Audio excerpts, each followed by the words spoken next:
Hello and welcome to another episode of Spectrum Drama, where we take a look at the hottest posts on Spectrum for the week and give our opinions on them. So before we get started, I just want to say another big congratulations to Greg for winning that red armor set. And also, don't forget to comment on this and every other video this month for your chance to win the awesome Ursa Fortuna. That thing is awesome.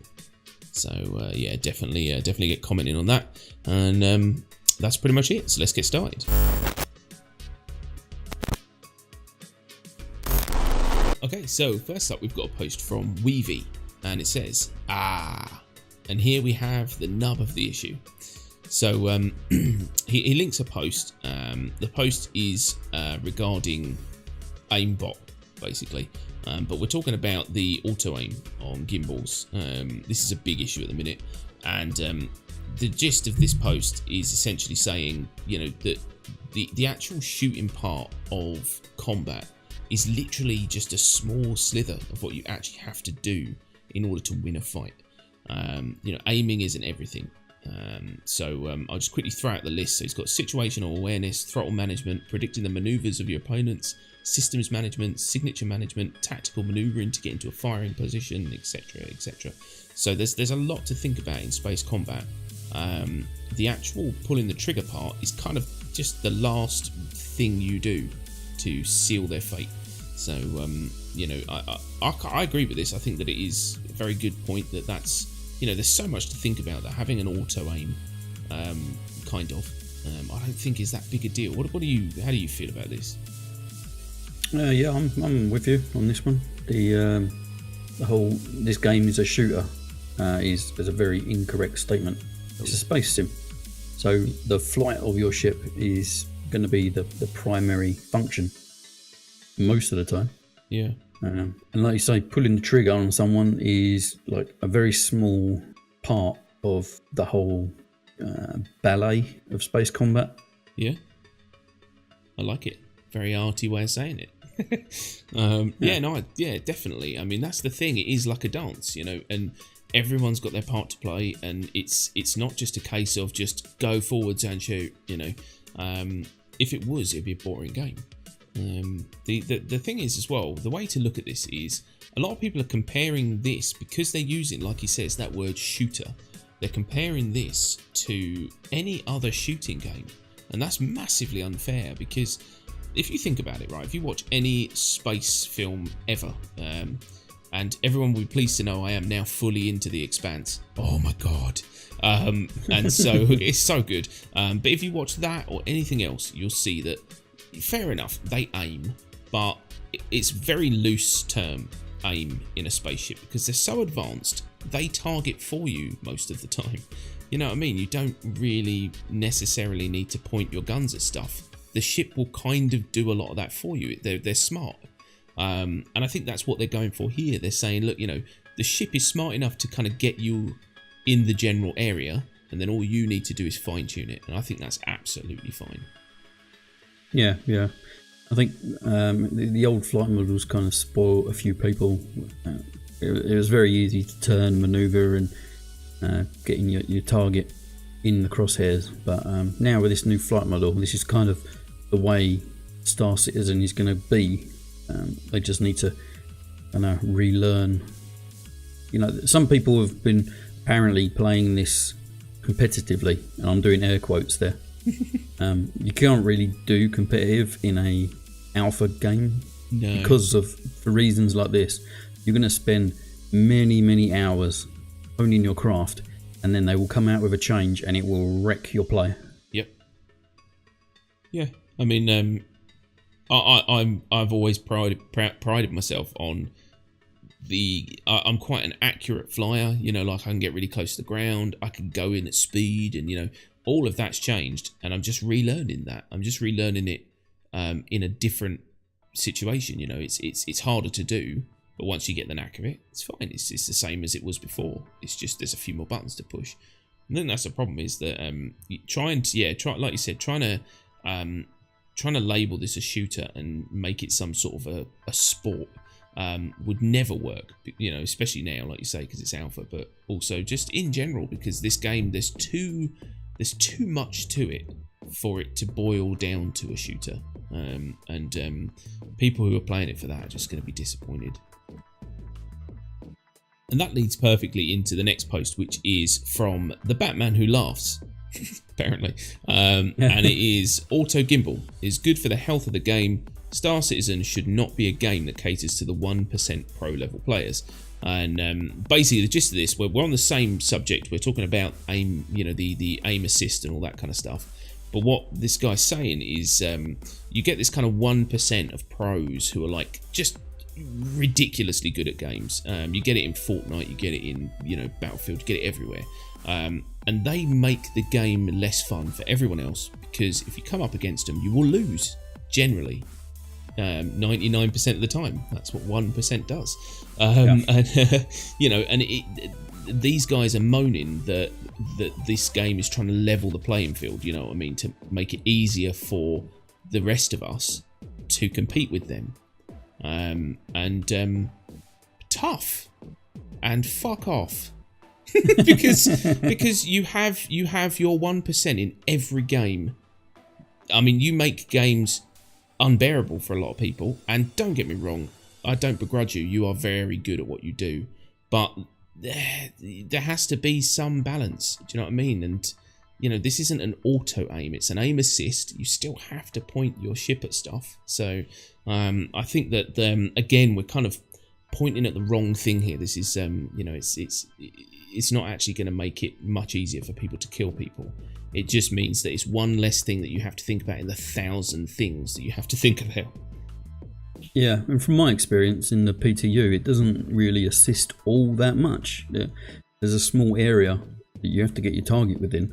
Yeah. But we're talking maybe 10 millimeters of a difference, and it helps you out a little bit. Yeah. I really don't see what all the big fuss is about this. Really don't. If someone is a good pilot and they can outmaneuver someone else, then that better pilot will win the fight. Auto aim is not really going to help in that kind of situation. No, that's basically the long and short of it. Is that your guns can be pointing, your guns can be trying to point at the right place, but if you can't get your ship on target, and that's the hard part, then yeah, you're going to suffer. So I think the problem is as well is that this whole thing about this 1% is true. I think in this game you're going to see it a lot less, because there are going to be people in this game who are just better than you at flying, shooting, breathing, whatever. They'll just be better at it.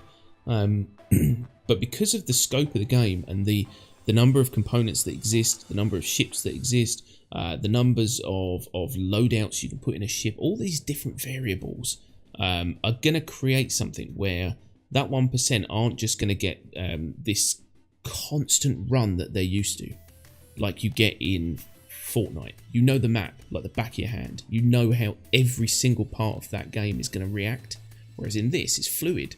Things change, the environments change, and so I think I think they're going to be shocked when this game gets bigger and people have a lot more time on their hands to fly around the verse, giving them a whooping. So yeah. And that brings us ever so smoothly into our third post, which is from John D. And it says, when did casual become a dirty word? And if you look back at the last two posts, go through the comments and that kind of stuff, you're going to see the word casual thrown around a lot in a demeaning way. Basically, people are now using that word as a derogatory term for lazy gamers.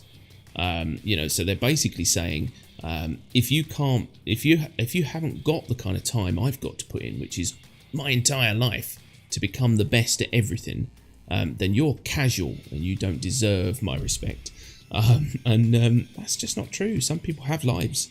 That's kind of the gist. That's what I take away, and that, to be honest, is my argument as well. We all have lives, and we fit gaming in to be a release, to be a way of kind of just shutting our brains down and saying, right, I'm gonna enjoy my favourite game now. And then to have some douchebag say you're too casual, go away. No chance. Yeah. This casual versus hardcore thing has been going on since Warcraft, I think. Oh yeah. Probably even before that. I mean, it's just ridiculous. Really. What is the whole definition of a hardcore player? Yeah. Is it someone that plays the same game over and over again all the time, nothing else? Or is a hardcore gamer someone who plays games as much as possible but varies their gameplay across different games? Yeah. That's a hard one to answer. Well, that's what I mean. In my eyes, I suppose you could call me a hardcore gamer. I get home from work and I'm playing games whenever I can. Any spare time I can get, I will play a game. Yeah. Does that make me a hardcore gamer? I don't know. I think it does. Yeah, I mean, I think it does. I mean, you remember our WoW days. I mean, we are hardcore, but we are also casual in that we play hardcore, but that is not because we want to be the best at a game. We're not trying to better other people. We're just playing a game because we enjoy the game. And I mean, all right, fair enough. If you watch me play Battlefield, you'll understand that it's far from casual with me because I'm screaming all the time. But we do it as a release, it's a comfort thing.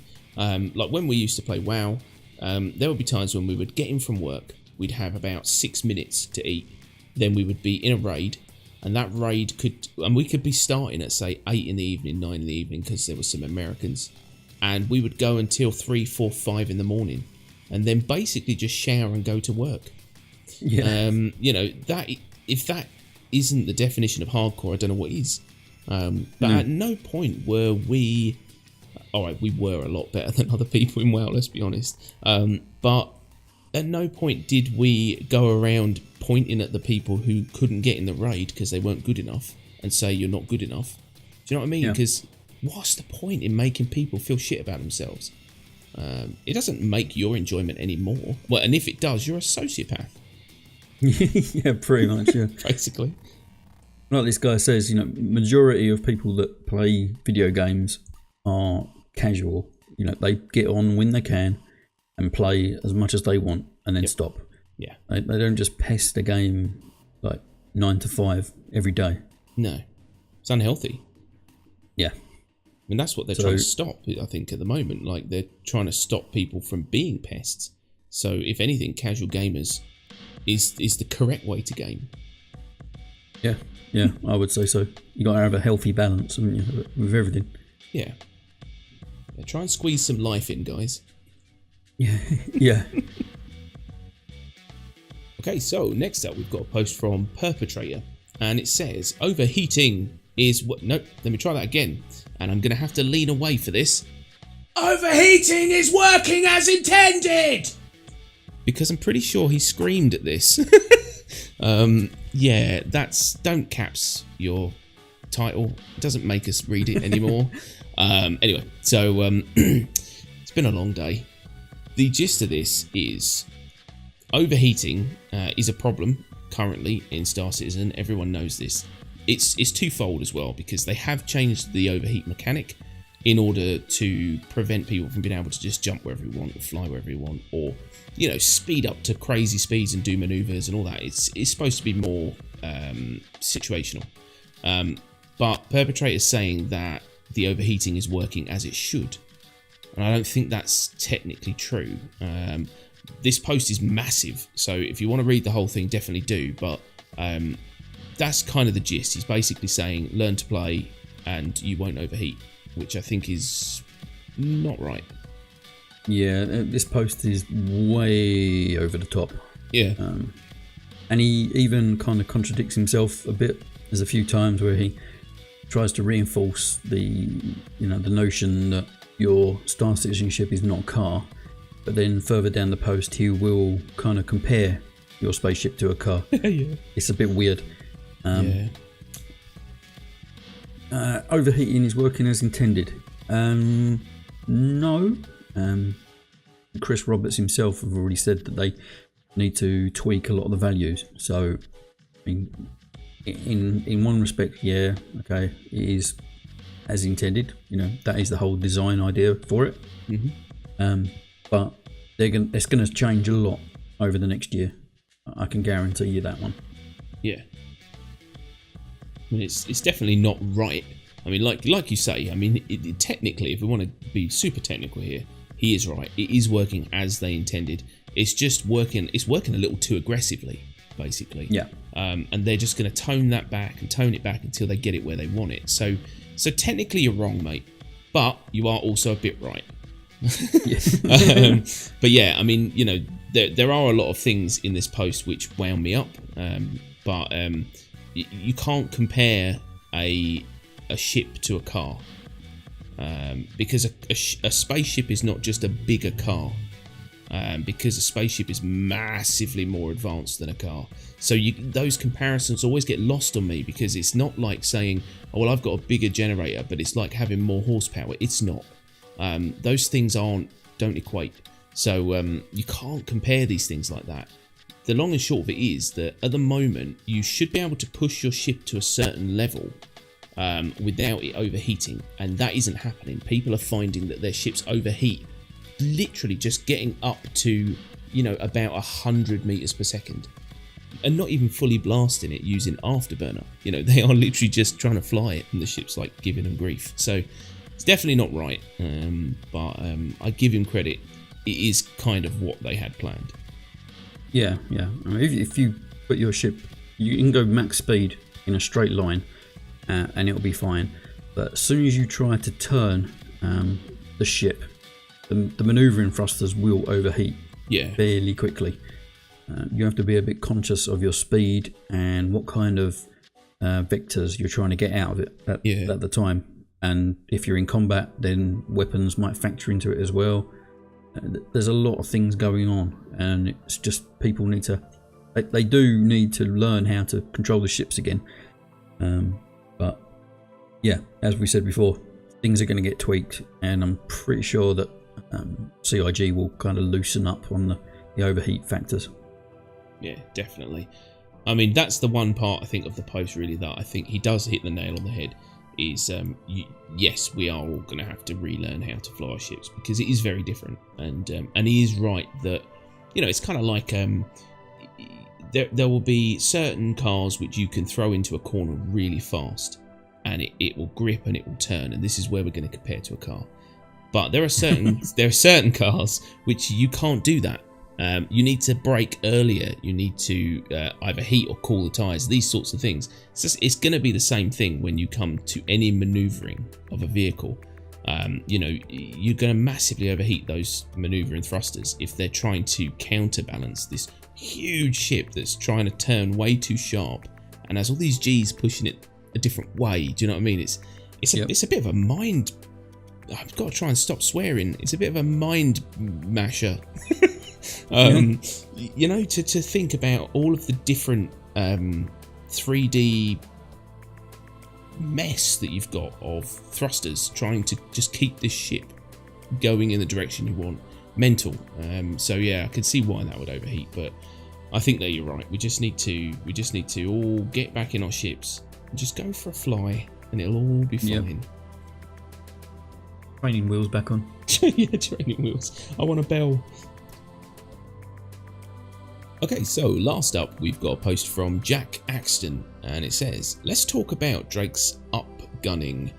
And so basically there's a recent Corsair Q&A post in which they said, and it is quoted,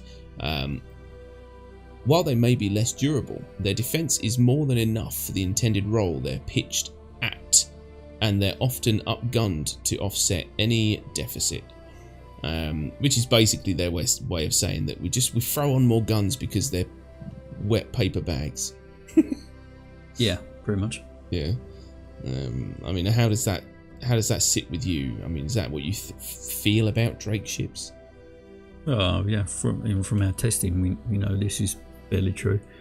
The Buccaneer falls apart as soon as someone looks at it. It's got quite a few guns. Yeah, I mean, generally the Drake lineup does have more guns, and it has less armour. This is fact. CIG have admitted as much.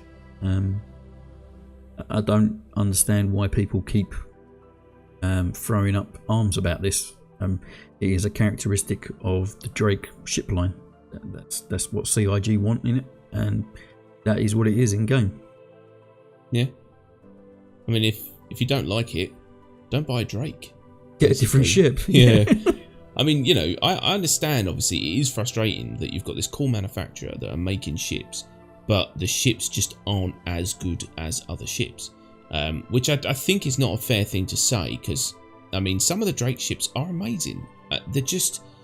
They're better at sort of niche things. They're not, you know, they're not the kind of ship really like where you would want to just have that as your one ship maybe to fly around the verse in doing everything in, because if you get into a fight, you might be outgunned. You're gonna have to be clever about how you fly, because you just can't get hit as much. But like you said, I mean, they do have guns on them and they are pretty effective. I mean, our testing, they were more than effective. So I just think that, yeah, people need to kind of ease up a little bit. I mean, we laugh at them, but Drake still makes some fantastic ships. Yeah, I always see Drake ships as a kind of like for the slightly higher skill ceiling pilots. You know what I mean? Yeah. Because their armor is not as great as some other ships, they require a bit more finesse being used properly, I guess. Yeah. So if you're unsure of your flying capabilities, then don't get a Drake. No. Do what this man says. And I mean, this is the one part really where he does hit the nail on the head. And he says that the Avenger Titan, $50, is less than half a Buccaneer. And that ship is just amazing, the Titan. Yep. It really is just an unbelievably good ship. I'm still surprised that I didn't buy one. I feel a bit silly. I probably will, to be honest. Just to have, it's just such an amazing ship. It looks good and it's awesome. But he is right. You know, that Titan is so much bang for your buck that trying to compare that to any Drake ship is unfair, because it is the golden child of Star Citizen ships. So it's not really fair. You know, and you know, comparing things like a Caterpillar, you know, to a Mustang Alpha or an Aurora LN, as far as loadouts go, gun loadouts. I mean, yeah. The thing you got to bear in mind is that the Mustang Alpha and the Aurora LN, the LN's the military one, isn't it? Yep. So of course it's going to outgun a Caterpillar. Caterpillar's not a military ship; it's a hauler. You know, so I don't know. It's a weird post. Read it, be confused, maybe move on. I don't know. It's it's a weird one. Yeah. But, he tries to compare a lot of ships together. He's got some comparisons correct. Yeah. But most of his comparisons going on here are just really weird. Don't really make sense. It's a bit mishmash. But yeah, he's basically just proving his own point. Drakes don't have much armor. No. That's it. Okay, so there you have it. That's our posts for the week. We hope you've liked them, and we hope you found them informative. Bear in mind, these are just our opinions, so definitely let us know yours in the comments below for your chance to win that Ursa Fortuna, which is, I'm slightly jealous one of you guys gets to win it. It's amazing. So definitely make some comments down below. And apologies if I've rambled a bit tonight. I'm very, very tired. I've had a very weird day. So if I'm not super coherent, I apologise for that. I'm sure Cryco's made up for that. And yeah, and that's pretty much it for tonight. So don't forget to like and subscribe for more Star Citizen videos. And we will see you next week. Bye-bye. Bye-bye.